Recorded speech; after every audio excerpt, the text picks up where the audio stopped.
लगातार बढ़ता दबाव और फोर्स की तैनाती और चुस्ती की वजह से सिमटता हुआ माओवाद देखने को मिल रहा है। और इसी सिमटते हुए माओवाद में आज एक फिर बहुत बड़ी सफलता बीजापुर में देखने को मिल रही है।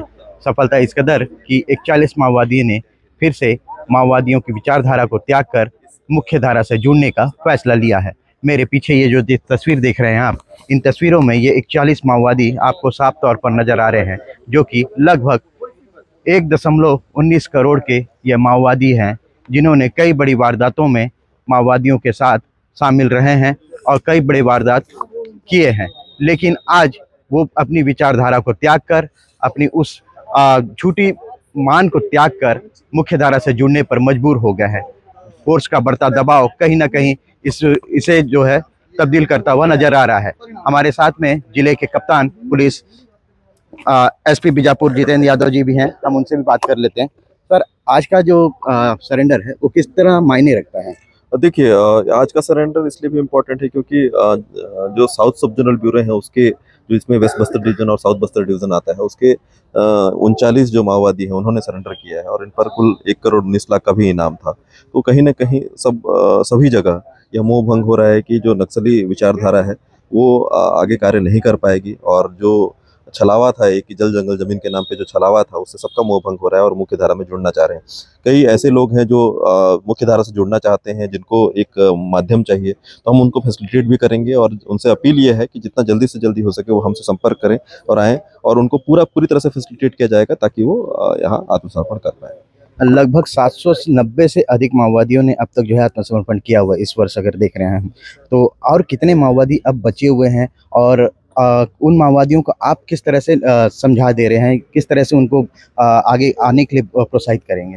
देखिए, ये 790 का जो फिगर है ये 1 जनवरी 2024 के से है, तो इसमें सरेंडर्स का ये नंबर है। इसके अलावा अरेस्ट भी काफ़ी हुए हैं, न्यूट्रलाइज भी काफ़ी हुए हैं। जो बचे हुए क्षेत्र हैं उसमें एक वेस्ट बस्तर डिवीजन और साउथ बस्तर डिवीजन का क्षेत्र जो हमारे बीजापुर में आता है, जिसमें से कुछ कैडर्स अभी बचे हैं जो अभी एक्टिव हैं, जिनको हम अब यही अपील करते हैं कि जितना जल्दी से जल्दी हो सके वो आत्मसमर्पण करें। नहीं तो जो हमारे एंटी नक्सल ऑपरेशन वो लगातार चलते रहेंगे, या तो उनको गिरफ्तार होना पड़ेगा या फिर न्यूट्रलाइज होना पड़ेगा जब मुठभेड़ होगा जंगल में। तो मेरी यही सबसे अपील है कि जितना जल्दी से जल्दी हो सके वो आत्मसमर्पण कर मुख्य धारा में जुड़ जाए। धन्यवाद। तो ये थे पुलिस कप्तान जिले के, जिन्होंने बताया कि 790 जो है 2024 से लेकर के अब तक माओवादियों ने जो है आत्मसमर्पण किया हुआ है। हम प्रयास ये करेंगे कि यहाँ पे जो माओवादी हैं उनसे भी बात करने का, ताकि उनकी जो विचारधारा है वो समझने का प्रयास किया जा सके, क्योंकि लगातार इतना आत्मसमर्पण हो रहा है उसके बावजूद भी जो है जंगलों में अब भी कई ऐसे माओवादी हैं जो कि बंदूक लिए जंगल जंगल भटक रहे हैं। हम उनसे भी जानना चाहेंगे कि आखिर उनका क्या इरादा है, क्यों वो मुख्य धारा से जुड़ना नहीं चाह रहे हैं, या फिर किस तरह से वो सोच रहे हैं इस चीज को लेकर के। हमारे साथ में कुछ माओवादी हैं, हमसे बात करते हैं। आपका क्या नाम है? जी, मुन्ना कौस। आप कहाँ से हैं? दरबा, कुटरू दरबा से। कुटरू दरबा। जी। आप कब से जुड़े हुए थे माओवादी संगठन में? 2021 में जुड़ा था। अच्छा, किन किन बड़ी बड़ी घटनाओं में आप शामिल रहे हैं? मैं बड़ी घटना में किसी में शामिल नहीं था। हम्म। जो हमारे कमांडर जो बोलते थे यहाँ वहाँ जाना है काम के लिए, वो उसका सूचना सा जाते थे हम लोग। कौन था आपका कमांडर? जी, अनिल पुनिया। क्या डीवीसीएम था? जी। हम्म। आपके साथ में आपके कई साथी और अभी भी जंगल पे मौजूद हैं, वो लोग क्या सोच रहे हैं? अब उन लोग भी सोच रहे हैं कि आना है, आत्मसमर्पण करके अच्छे से सुरक्षित जीना है बोल के बोल रहे हैं। लोग भी आएंगे, संपर्क में हैं, कई कई लोग हैं, 1-2, तो उन लोग भी यहीं पे संपर्क में आना चाह रहे हैं।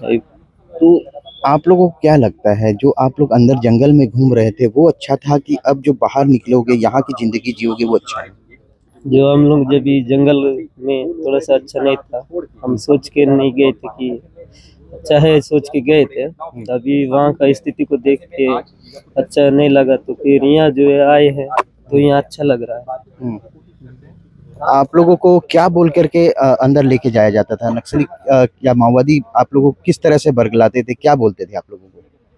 जी, हम लोग को बोलते थे कि संगठन में जुड़ के अच्छे से काम करना है, आगे बढ़ना है। क्या काम करना है?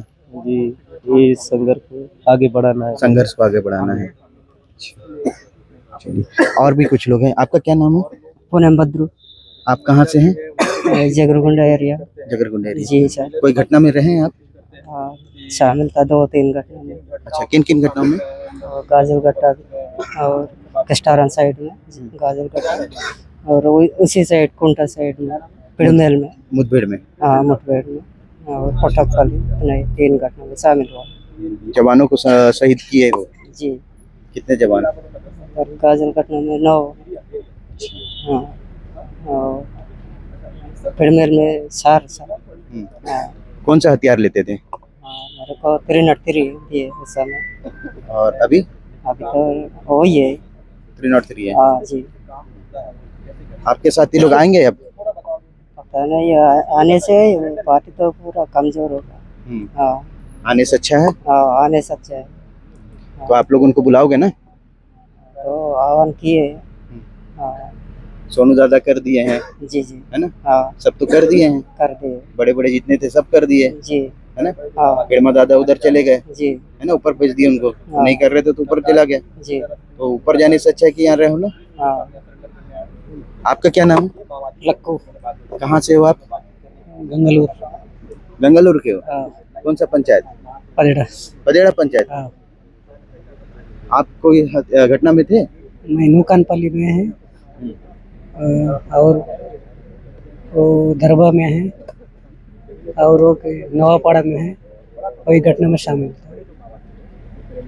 तो आप देखिए, ये जो माओवादी हैं, ये प्रमुख रूप से कई घटनाओं में शामिल रहे हैं और कई जवानों को शहीद करने में इनका हाथ रहा है, लेकिन वो जो है बीती बातें रही है। अब ये मुख्यधारा से जुड़ेंगे, मुख्यधारा में जुड़ करके जो है अपना जीवन यापन करेंगे और संघर्ष, जो ये सशस्त्र संघर्ष को जो आगे लेके चल रहे थे, अब उस पर विराम लगेगा और साथ ही साथ में जो है इनकी विचारधारा भी बदलेगी। और संविधान, विशेष तौर पर आज जो संविधान दिवस है, इस संविधान दिवस पर इतना बड़ा बदलाव इस प्रदेश के लिए कहीं ना कहीं वाकई बहुत बड़ा मायने रखता है, क्योंकि लगातार माओवादियों के ऊपर जो बनता हुआ दबाव है वो दिखता हुआ नजर आ रहा है। और इसी दबाव की वजह से जो है ऐसे माओवादी जो कि कभी जंगलों के खाक छाना करते थे, अब वो जो है मुख्यधारा में जुड़ रहे हैं और मुख्यधारा से जुड़ करके इनकी जिंदगी को संवारने का कार्य कर रहे हैं।